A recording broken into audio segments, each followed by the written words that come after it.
My name is Pamela Hollingsworth, and I am the Senior Vice President of Strategic Initiatives here at the Early Learning Coalition of Miami-Dade and Monroe.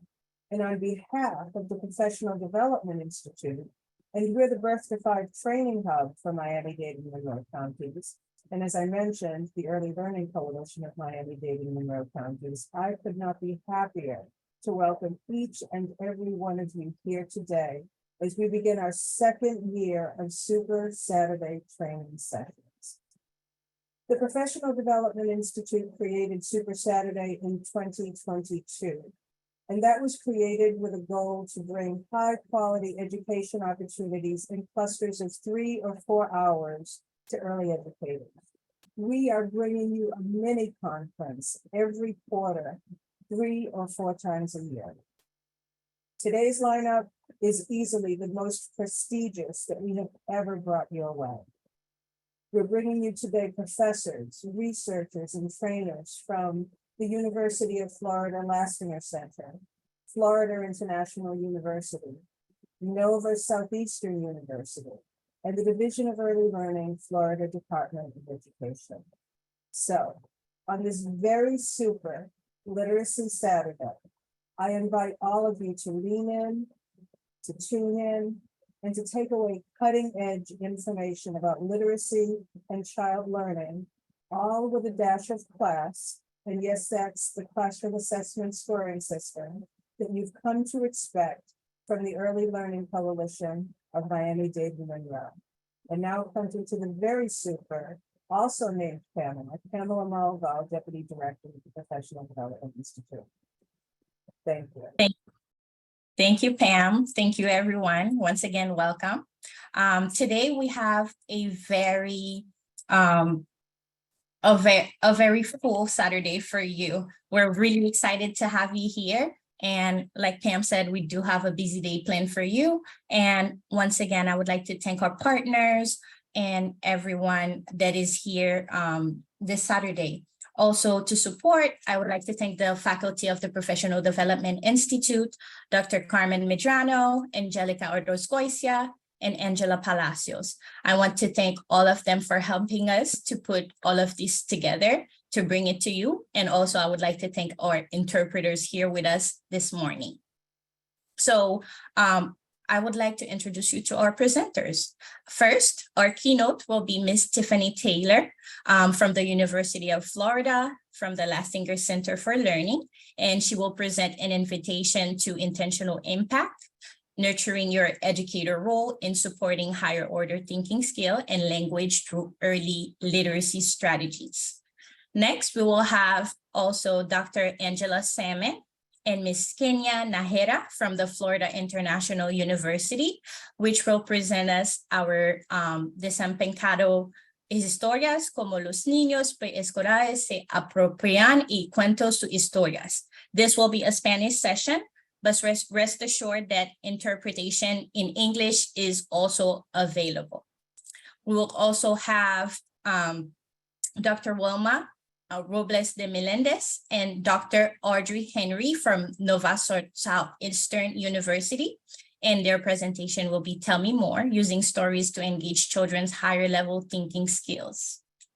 We also have Ms. Jamie Harmon and Ms. Jo Ellen Costa from the University of Florida, from the Lastinger Center for Learning.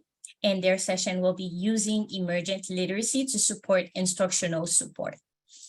And last but not least, we also have Ms. Carla Sotelo Blanco and Ms. Ana Roja from the Division of Early Learning from the Department of Education. As you can see here, we do have a full agenda for you this morning. So let's go through that agenda. So we will do our welcome, and we will also do our keynote. And later on at 9:50, we will have our storytelling track where you will get to move around to see the different presentation that we have for you.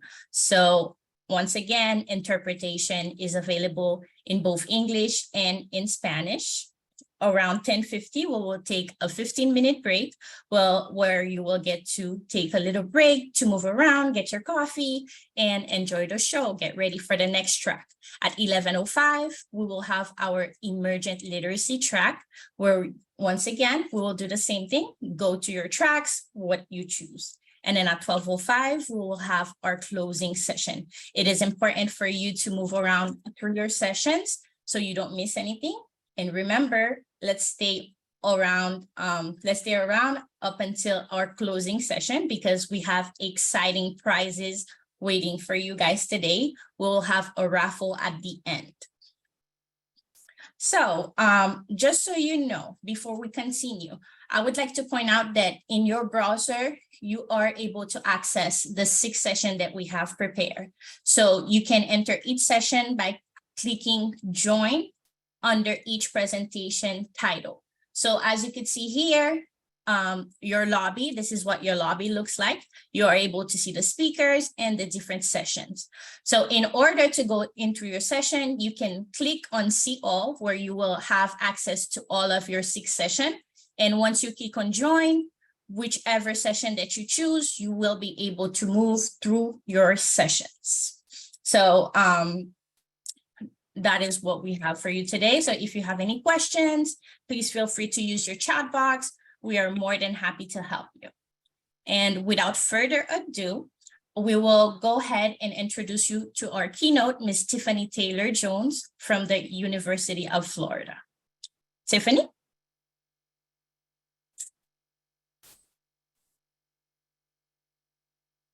Good morning to everybody.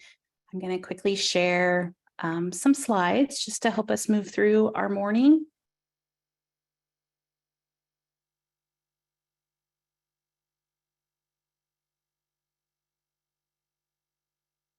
I am so honored and privileged to be here with you today, and I can tell by the energy already presented in this room that this is going to be a super Saturday.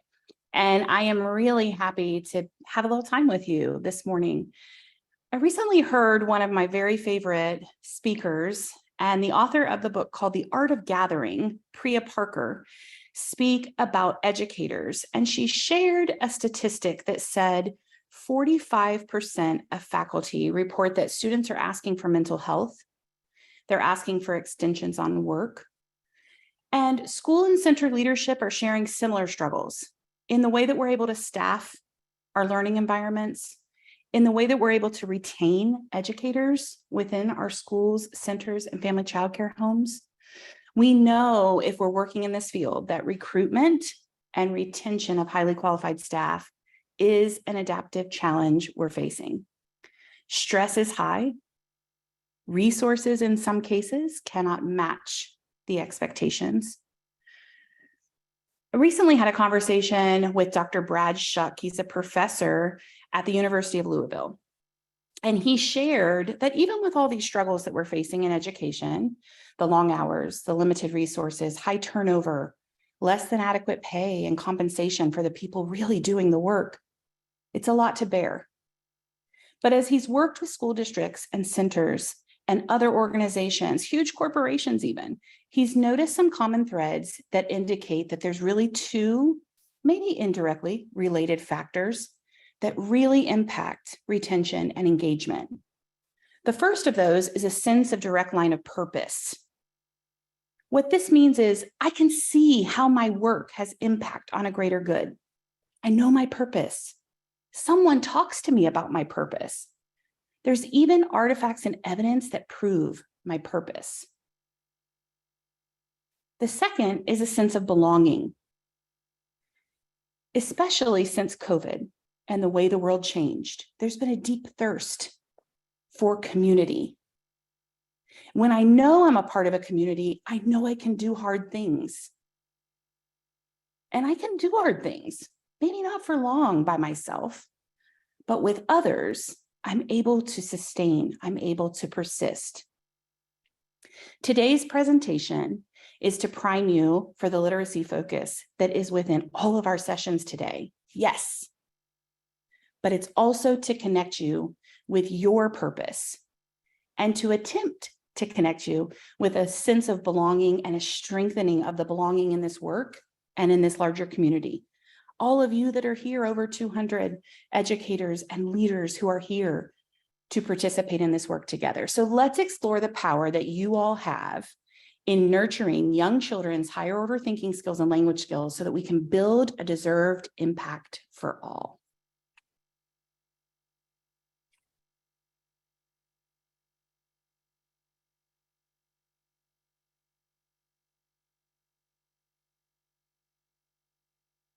For our Super Literacy Saturday, it seemed appropriate to have a really intentional focus on words.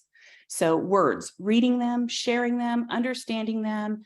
This is an important piece in the end goal of our emergent literacy strategies. So throughout my presentation today, I don't want to bore you, but I am going to be repetitive in offering some quotes, really as invitations to your learning and to keep us moving along our path. So in support of the messages, I hope that you will take with you into your sessions and your work ahead.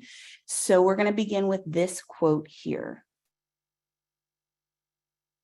It says, early childhood educators are more powerful than simply being good with children.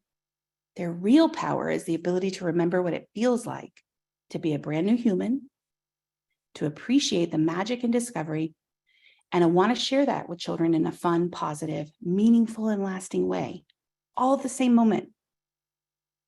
So let's prepare ourselves to learn more today about how we can do this work together.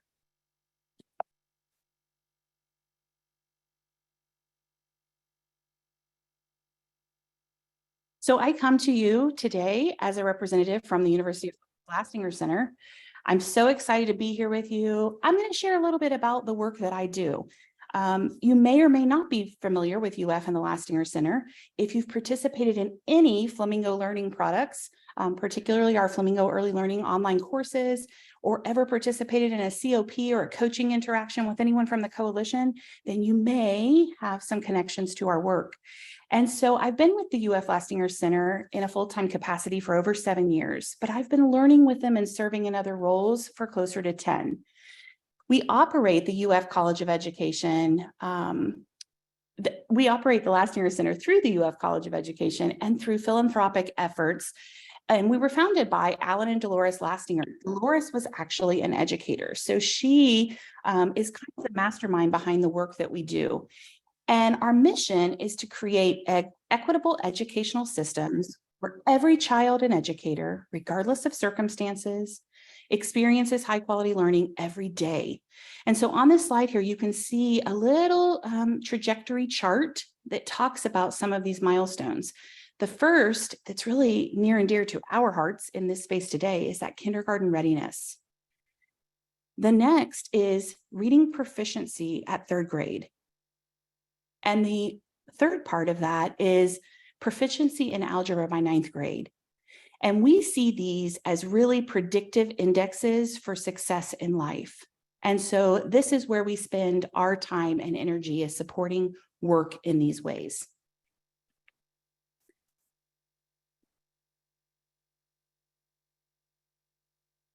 But what I want you to think about this morning is your own trajectory. I want you to think about where you began your journey. Where have you been? Where are you going? Knowing where we are and how we got here is an important part in mapping our journey that we take as an educator. So I want you to take a moment this morning, and I want you just to consider where you started, where you've been, and where you'd like to go.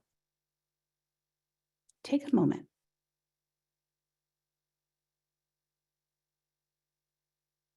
And in a large group like this, sometimes it's hard for us to all introduce ourselves and make connections. But I'd love it if we could just, in follow-up to how you all were introducing yourself in the chat as we got started today, I'd love to add a little bit of context to what you shared. So at this point, I'd love it if in the chat, if you would drop just simply a number 1, 2, or 3. If you've been in the field supporting children and families for 0 to 3 years, put a 1. If you've been in the field 4 to 10 years, drop a 2 in the chat. And if you've been in this work for more than 10 years, pop a 3 in the chat. And I just want to take a moment so we can watch what's coming in through the chat.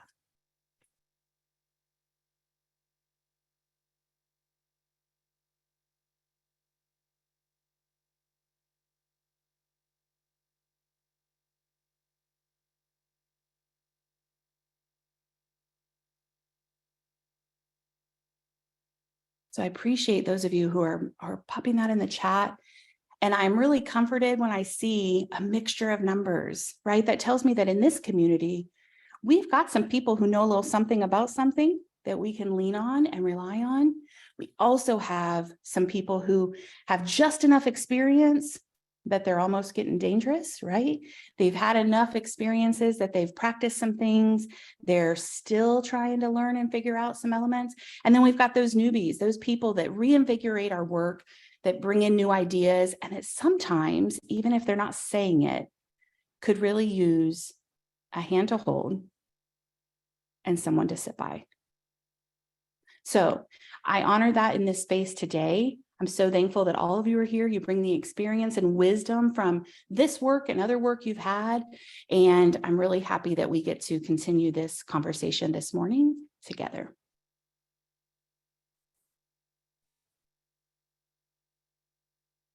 And I apologize, I have to keep moving my screen. So I apologize for that delay. Okay, now that we've gotten to see a little bit about you, I only think it's fair if I give a little context about who I am too.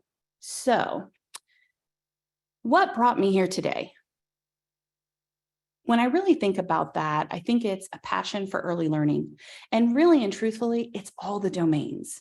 When we think about those domains in early learning and early childhood, it's all of them for me. And an urgency to support educators in ensuring that all children are meeting the milestones they need to be successful. And I'm going to particularly name that I have a passion around supporting and advocating for educators, family, and children, especially our Black and Brown communities and communities of families whose native language is different than English. Our mission is that all children are receiving what they deserve.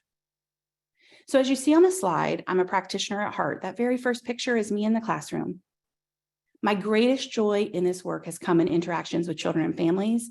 And those interactions can be in schools, homes, even my own home, as you see my family in that second picture there when my children were small.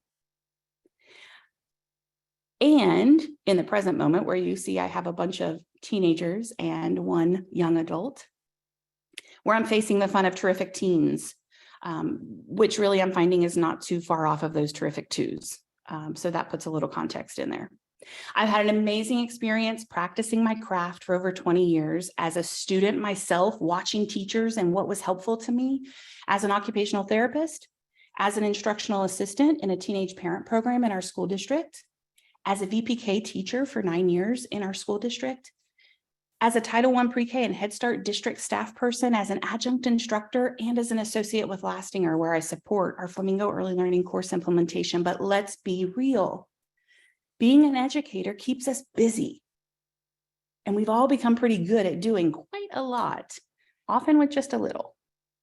And in reality, we have more than one role that we play in life because we're also parents, aunts, grandparents, caretakers, some of us with extreme limits on our own resources of time, support, education, money, and educating along with all those other roles is hard and exhausting.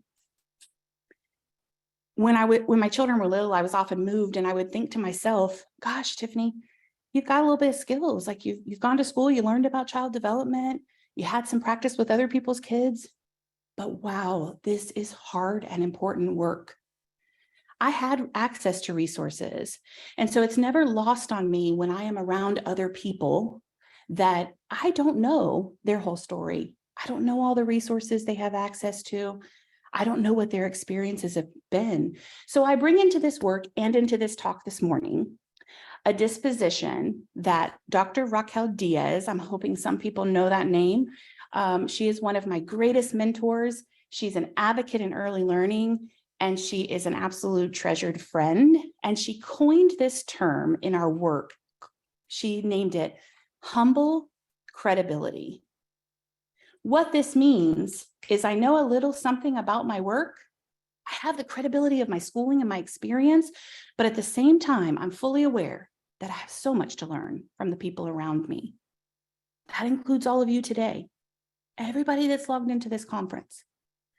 When I hold that humility at the forefront of my work with colleagues, staff, children, families, I'm able to build real partnerships that support me.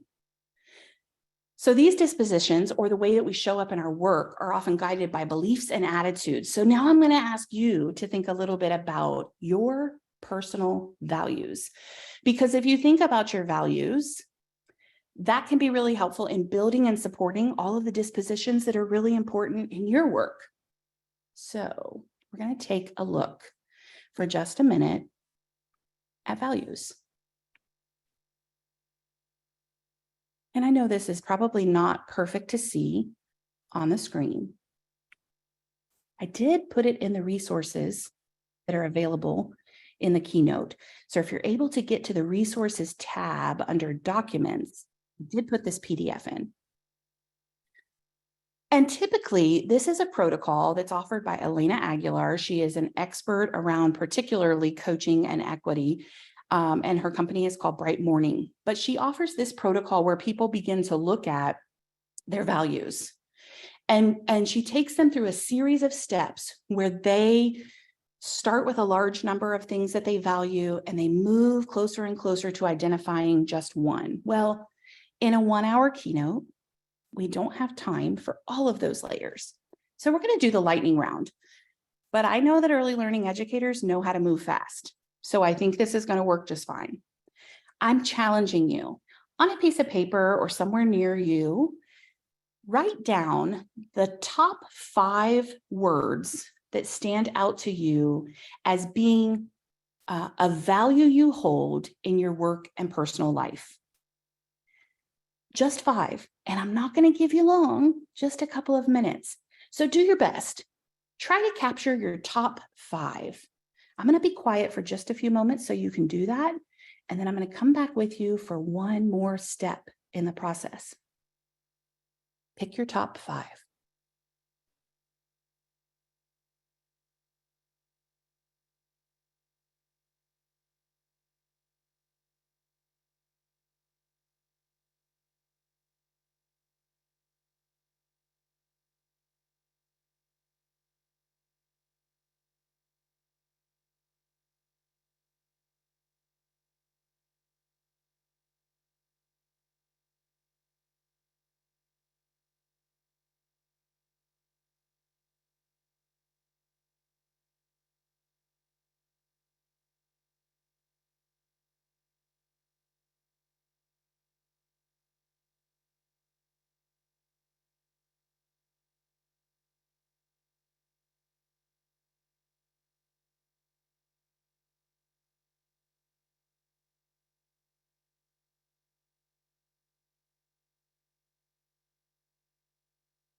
I know that wasn't much time, and you may still be selecting those top 5, but if you're ready with your 5, I want you to start and narrow down to one that is standing out among that 5.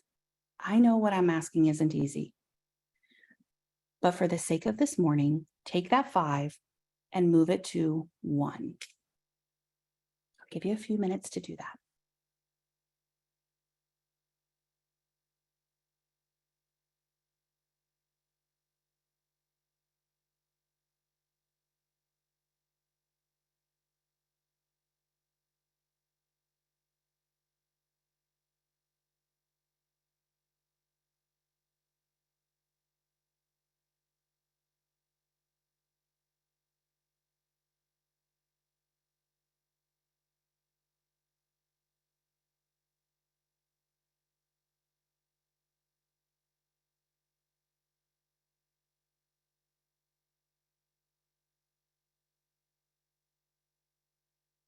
And I should have said it sooner, but if you're that person that's looking at this list saying, I don't see mine, I don't see that value that really captures me, feel free to be creative and add your own term. We'll take another 30 seconds to a minute to get to that one.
All right, I am really hoping I have not pushed anybody to the edge of their risk zone, into their danger zone.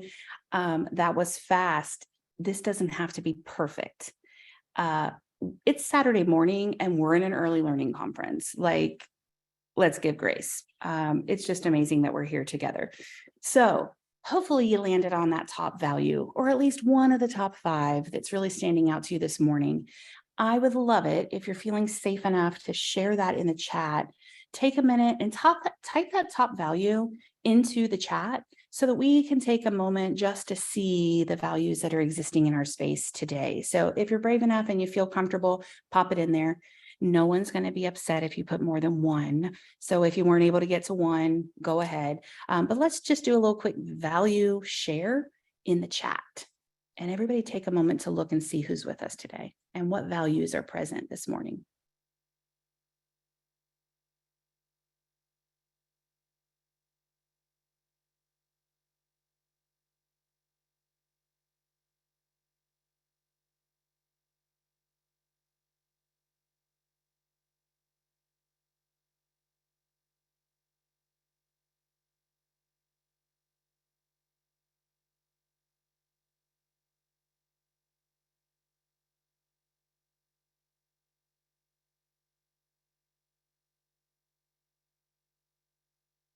I'm just seeing such a beautiful combination of so many of these values.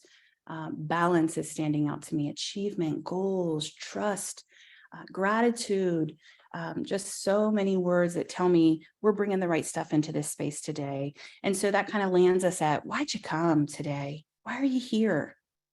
What's your intention for this time? We had some intentions coming into this. The creators of these special Saturday sessions had some intentions coming into this, but something caused you to log in this morning very early, probably after a really long and tiring week. And so I just want you to be clear before we go into the rest of the content. Why are you here? What's my purpose? I encourage you to consider that and hold that close to you as you're working in all the sessions today. I really am calling you to remain in the highest use of your value. All those things you just populated in the chat, hold those close as your highest use of value and power as we learn together today.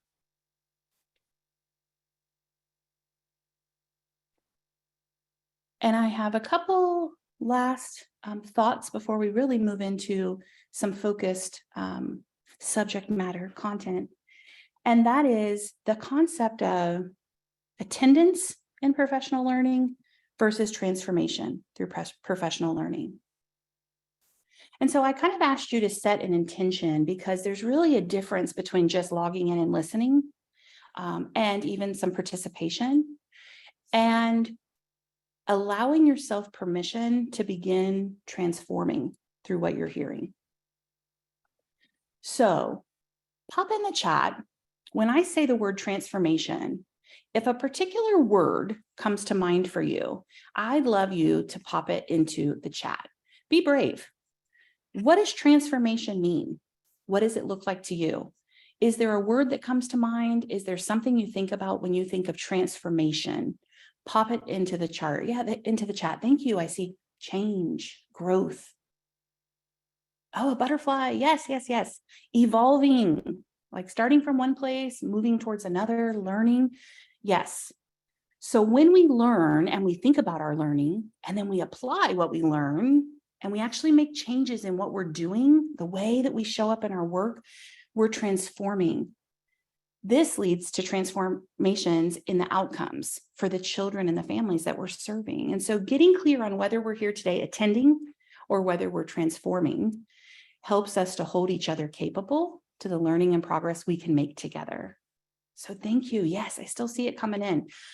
Thank you. Thank you for everybody that's putting those things in there. And I hope that that's an inspiration for you to see this definitely as some transformation time.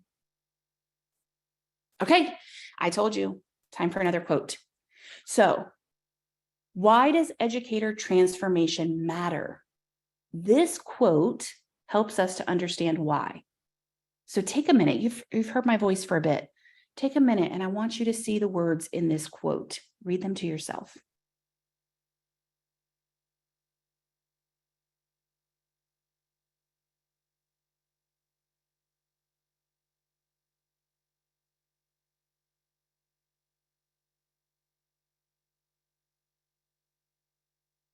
So 1,825 days. It sounds like a lot and also a little all at once. You may be familiar with the quote. A lot of our colleagues and partners in purpose and friends, one in particular on the call today that'll be facilitating a session later, Joellen Costa, we say all the time, the days are long, but the years are short. So when we start in this work, we greet a little one, and all of a sudden we look up and they're going to kindergarten. So this is really important work. So I'm inviting you into this today. And I want to set a tone around what educational equity really means. And I'm totally like girl crushing Elena Aguilar today because I've used her twice. But I appreciate in this definition that she offers to us that what she says is about every child.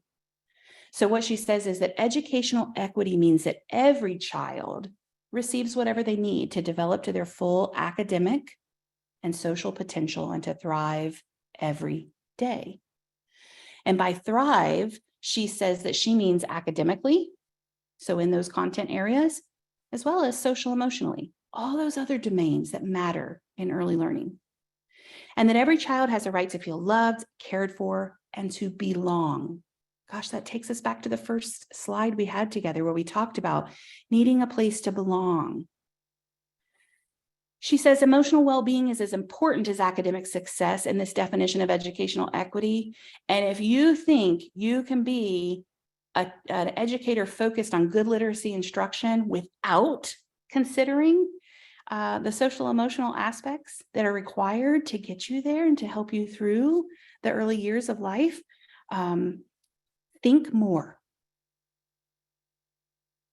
She also says educational equity means every child, every day, period. She writes it out, period. And yes, this is a high bar, every child, and it is an attainable bar. So I invite you into this definition and understanding as an invitation to the sessions you're going to experience today. Let's commit to being here for every child that we support. Every child. And in regard to literacy, how do we get there with every child? Today's sessions are designed to give you practical strategies and opportunities for next steps in your own professional learning journey. So I'm going to begin with a very short story. I thought a little story time was appropriate when we're thinking about literacy. And this story actually comes from a CLE, the Center for Leadership and Educational Equity website, offers this as a protocol called the Missed Cues, a reflective activity. So I'm going to share a short story with you. It's from Pictures of Hollis Woods by Patricia Riley Giff. This picture has a dollop of peanut butter on one edge, a smear of grape jelly on the other, and an X across the whole thing. I cut it out of a magazine for homework when I was 6 years old. Look for words that begin with W, my teacher, Mrs. Evans, had said. She was the one who marked in the big X, spoiling my picture. She pointed. This is a picture of a family, Hollis. A mother, M. A father, F. A brother, B. A sister, S. They're standing in front of their house, H. I don't see one W word here.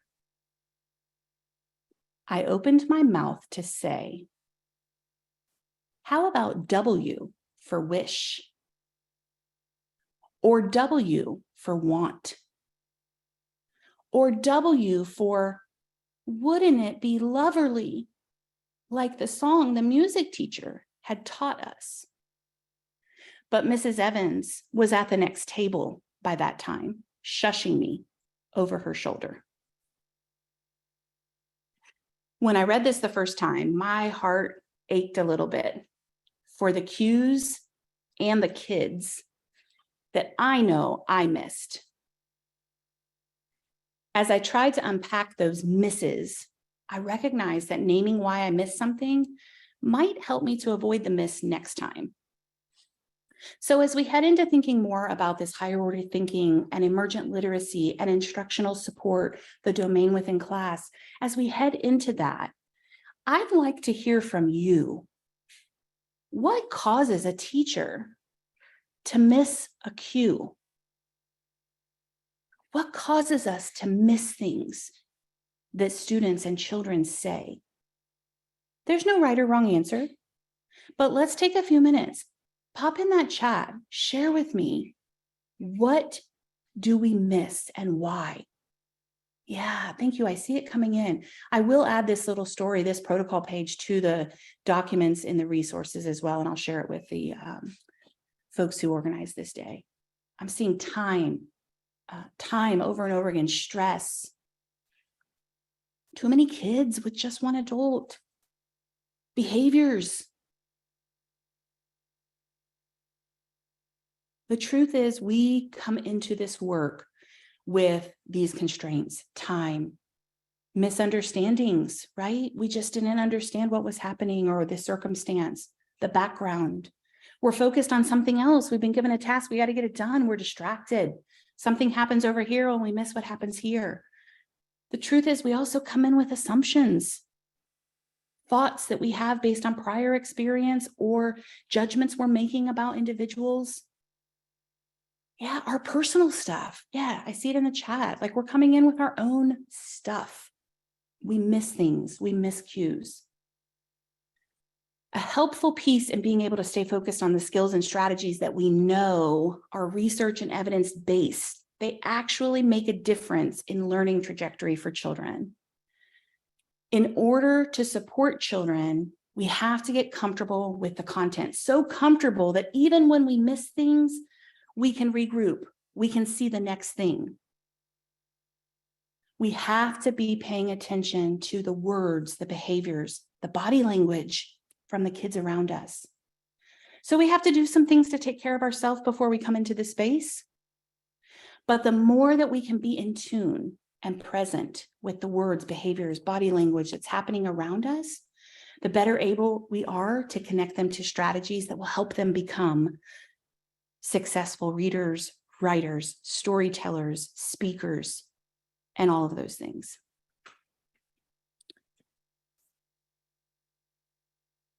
Thanks for hanging in here with me.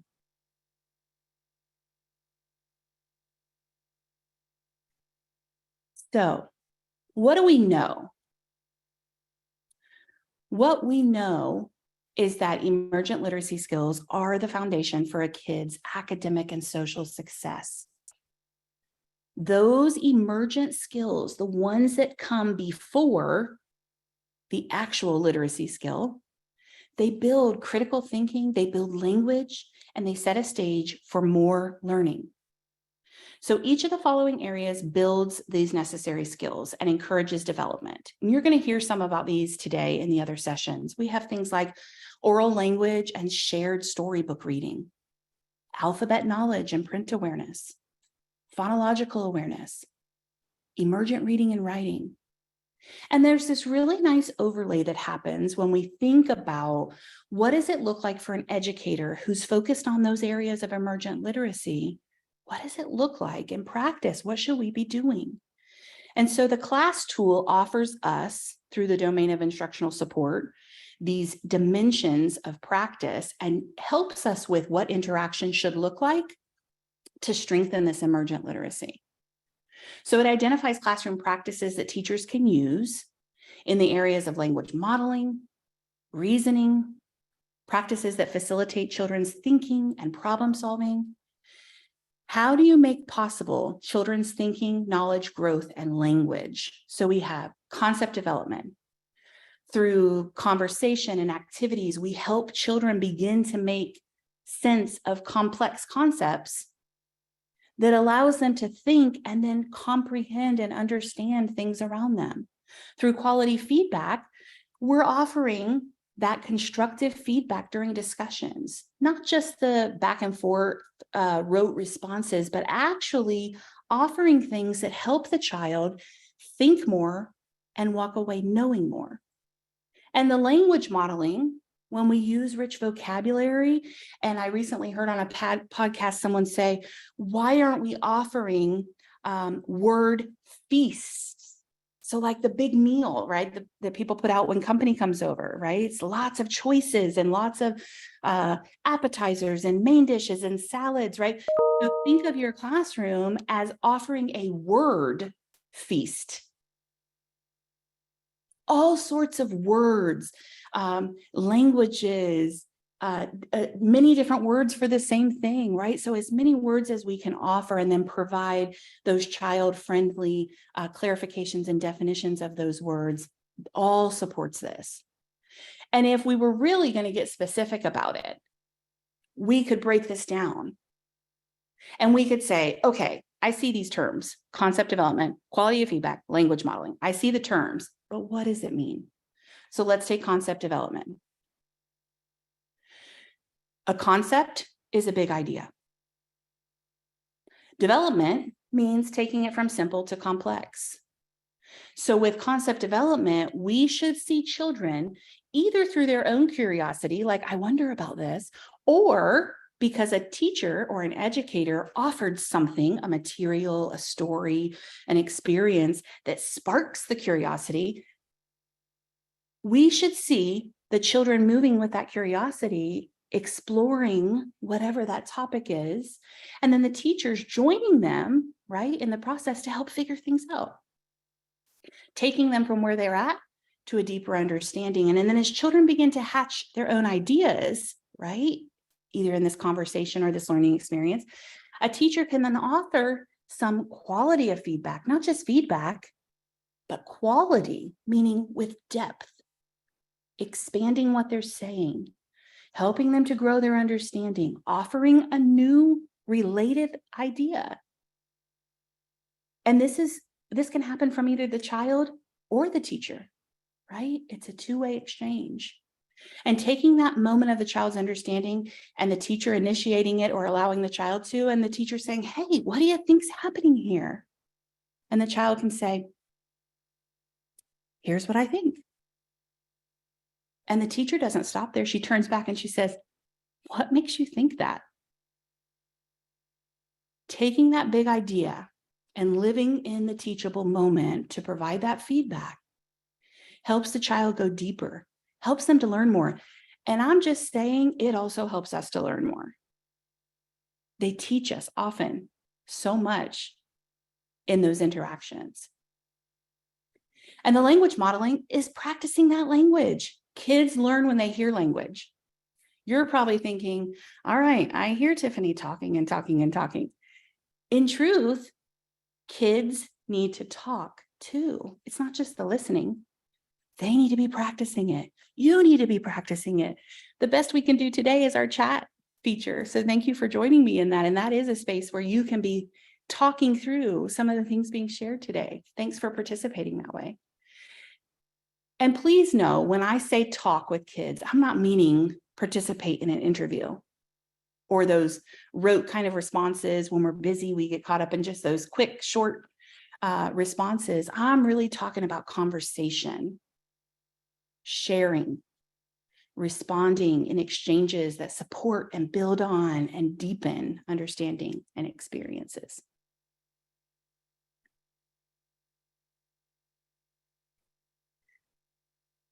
Before children become proficient readers and writers, they develop skills and knowledge to build the foundation for success through language and literacy experiences, not just at school, but with their families and caregivers as well. And we have noticed over the years that children really do seem to proceed at their own individual pace. So when we get too caught up in everybody has to be here, we sometimes can lose our focus. But most children in the preschool years rapidly grow and expand within the emergent and early literacy area. But why does a focus on higher order thinking and emergent literacy even matter, really? You know, yeah, these are good ideas in the classroom, but why does it matter? Well, what we see is that if we can support children to be ready to enter kindergarten, back to that kindergarten readiness idea, with the language and literacy skills, they are actually more likely to read on grade level by third grade. Pause. Remember that kindergarten readiness and third grade reading proficiency were on that initial trajectory that I shared early in the presentation. So this is important. And that the vocabulary of 3-year-olds, get this, when they're 3, the words that they know and use predicts how their third grade reading looks. This is why it matters. It matters what's happening in the 0 to 1, 1 to 2, 2 to 3, 3 to 4. Those years really matter. They have impact. And when we think about how does instructional support play in, well, students in classrooms where instructional support is really high, those kids perform better academically. But get this, they don't just do better in academic content. They actually are more socially competent. Think about what that means. So every time we think, I'm not ready for language and literacy because I'm still here with social emotional, they're not separate. They're not in isolation. We also know that classrooms high in instructional support promote higher order thinking skills in students, and those skills are actually identified as critical for success in the workforce. And let's just be honest, in life, like anybody that has parented or given care for someone else or worked a 9-to-5 job knows that life skills and higher order thinking skills are critical. So today, we're going to just be thinking and exploring in all of the sessions that you have today about some really practical and some really effective strategies for supporting this in your own work. And so I just offer 3 really general ideas with you here. You see on the slide, read and conversate with children, encourage writing and drawing, and promote play and exploration. And when we think about what those are, we can consider that the first step really in all of these is thinking about individualized attention. We've kind of touched on it a couple of spots in today's talk already. But what does it look like when you're able to recognize the unique strengths and needs of students?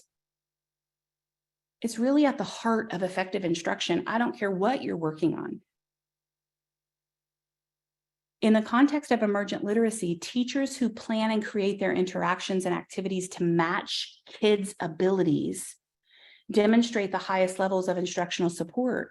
They're really ensuring that every kid, every child receives the support they require to thrive. So you can see right on this slide that we have read and conversate with children. So thinking about how you create time and space in your day to really talk.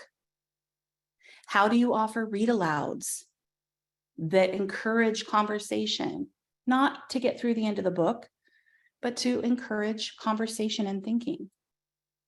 How do you practice serve and return, where you're practicing this back and forth and you're playing off of what a child offers to the classroom, to the educator? How are you using questions like how and why? Those questions just naturally invite more language. The responsiveness in classrooms. How often are you ensuring that you're asking something that's open-ended? Something that a child has to think about and come up with a response. How are you helping them even know how to do that? How are you modeling that? Maybe in your own conversations with other adults and children who might be at a different place. How are you thinking about when you're reading and when you're talking with children, how you can play with sounds? Phonological awareness is a crucial precursor to reading, and it sounds like something big and mysterious. But really, if we just think about the ways that we are doing things like rhyming games, breaking apart the sounds or parts of words, and playing with songs and nursery rhymes and all those things that help us to kind of play so that kids are hearing different sounds and we're noticing what we're hearing. We're talking about what we're hearing. And how are we offering print in the learning environment? How are we helping kids to understand that print and language connect to meaning? How are we connecting that to the idea of being able to communicate?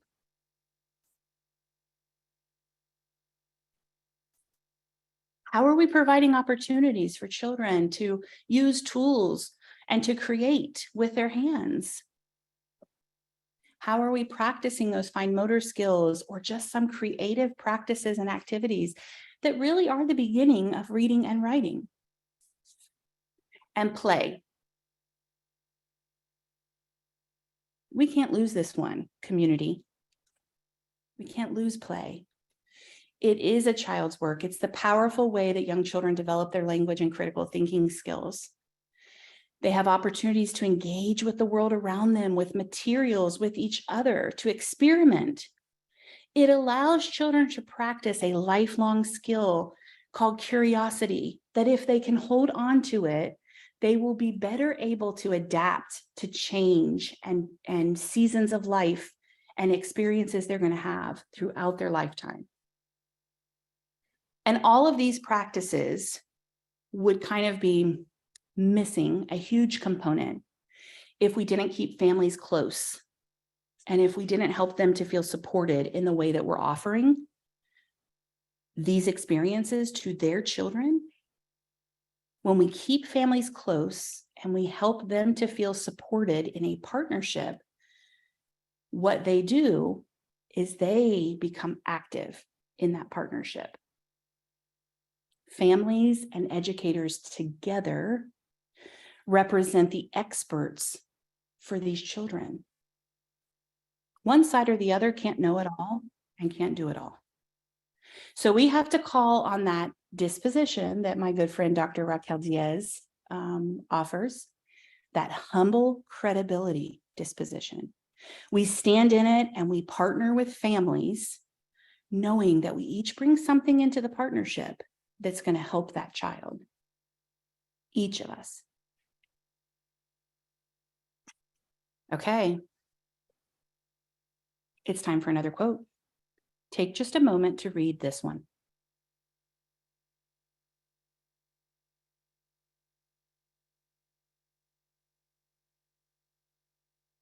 We have to consider the power of building on children's strengths. And I don't just mean this for children. I really think the power in our profession is if we can live this principle with our coworkers, with our supervisors, from the top down, down, up, and all around. If we're building on strengths, then we have power. So when we focus on the abilities, the capabilities in others, we can really foster a really productive partnership with children and families. How does it feel for your own engagement? Think of yourself. When others around you begin to focus on your mistakes, and let's be honest, they're often little mistakes. What's most helpful to you? Do you need the flashlight and the highlighter to really show you the deficit, the mistake? Or do you appreciate an opportunity for someone to come and say, let's talk this through. Let's see how we can use what you are really good at to navigate this moment. Something to consider as we're approaching children.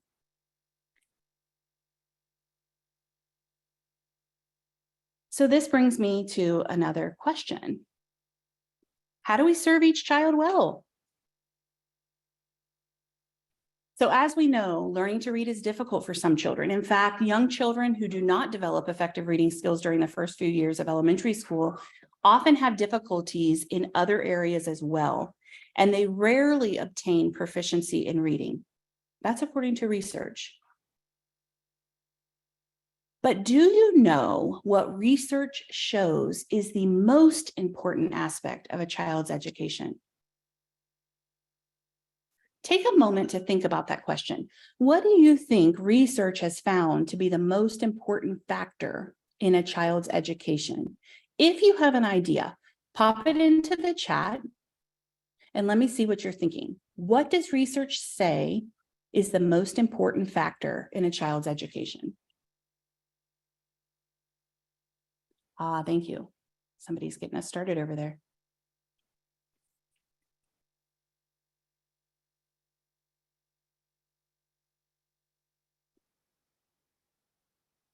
So many great responses. I want to say yes, yes, yes, yes.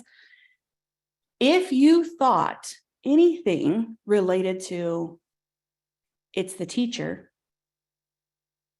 you're right. It's you. It's you. There are many reasons why children struggle with reading.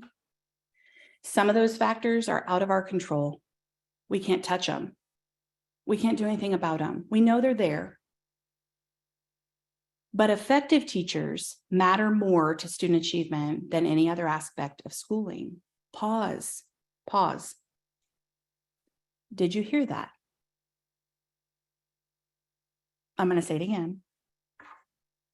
Some factors are outside of our control, but effective teachers matter more to student achievement than any other aspect of schooling.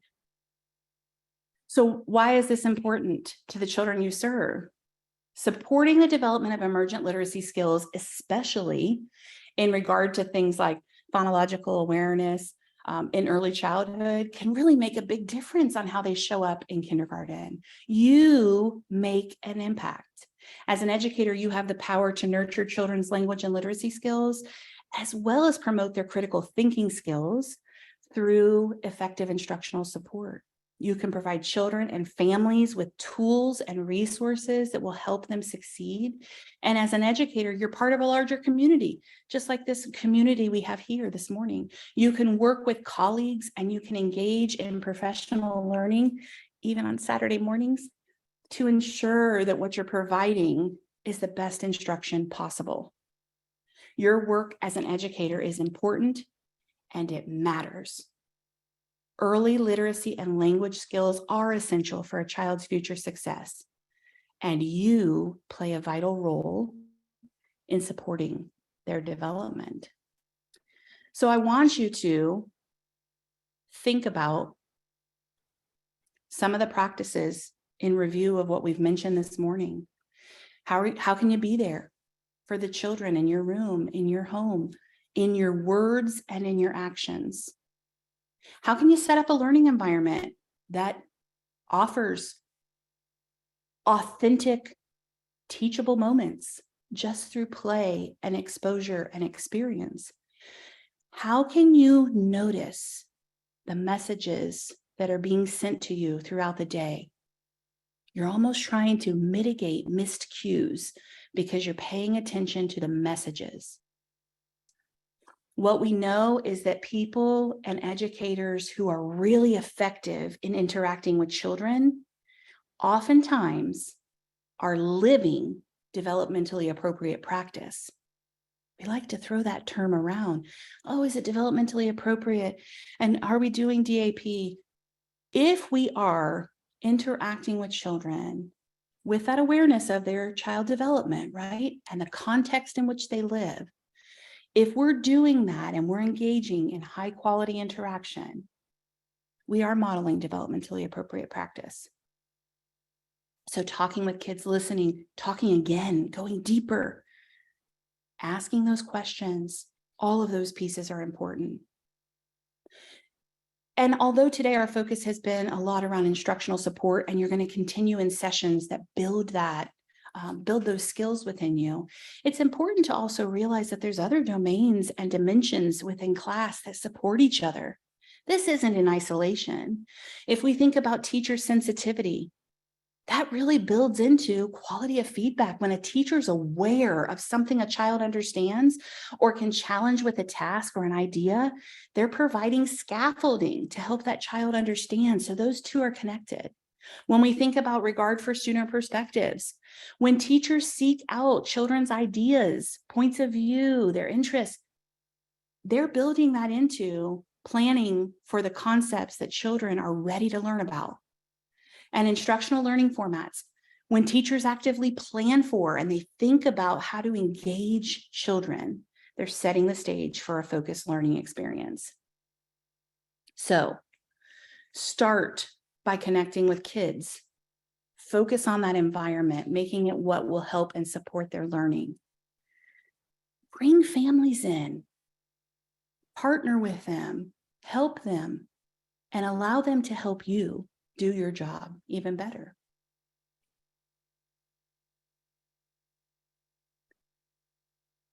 I want to take a few minutes as we're coming close to the end of our time together to offer gratitude. I want to offer gratitude to the work of so many great organizations who are supporting and fueling the work of teaching and learning all over the world. But in particular, on this very, very super Saturday, I want to say a big thank you to our state's Division of Early Learning. Teachstone, they're not here, but their work is here. Their work is here. I think they might also have something to do with things that are going to happen later in the day, or maybe not. Universities, you have prestigious universities represented here today: FIU, NSU. You have programs for professional learning like Flamingo Learning, Flamingo Early Learning.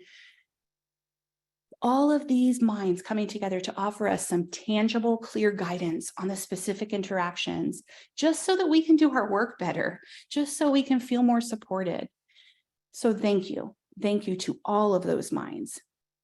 And an extra big helping of gratitude to the staff at the Early Learning Coalition of Miami-Dade Monroe for pulling together these amazing facilitators today, experts in the field, to help us grow our knowledge and practice and to build this learning community.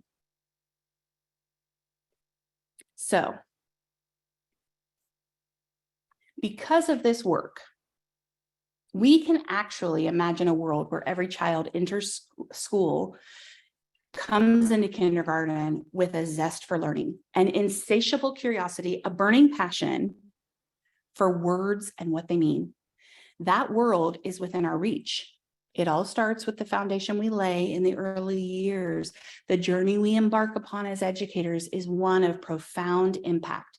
Today, we will explore the incredible importance of early literacy in shaping young minds in your sessions as you continue through the day today. And on this slide, you might notice I added names. So the first time I showed this slide, there were no names. But now we can see that Justin, Ava, Caden, and Addison, they're more than just their picture. They're more than what they present in this one snapshot, one moment in time. How do you plan for their next step in language and literacy development?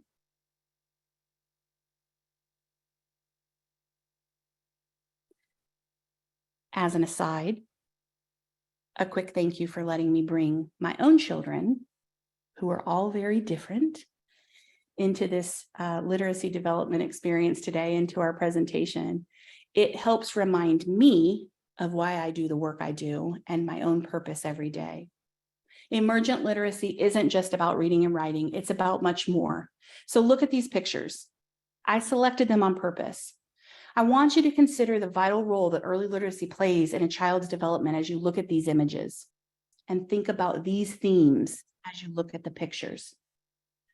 Cognitive development. Early exposure to books and language fosters thinking skills, gives them vocabulary, lays the groundwork for critical thinking. Academic achievement. Studies indicate a strong correlation between early literacy and future academic success. So kids who have strong literacy skills are better equipped to excel, not just in reading, but across all subjects. Social and emotional growth. Yeah, it was hard to put my younger son's picture of this crying face. He really is more than that crying face. But for the sake of this, literacy extends beyond words on a page. It forms the basis of communication and expression. And so when children engage with stories, they learn to identify, to navigate emotions. This paves the way for healthy social interactions. And the long-term benefits, early literacy is an investment in the future, and children who are immersed in language-rich environments are more likely to pursue higher education and to succeed in their professional lives. All right, we're almost there, y'all. You almost get to explore an amazing space where you get to learn more strategies. But a quick reminder that the most valuable resource that all teachers have is each other. Being here in this group today, learning and growing with each other provides an opportunity for you to do just that, to grow community. You are individuals, but you are also a community, taking part in something bigger than yourself. Know this. I'm not saying it, I'm not reading it. Read it to yourself and internalize this message.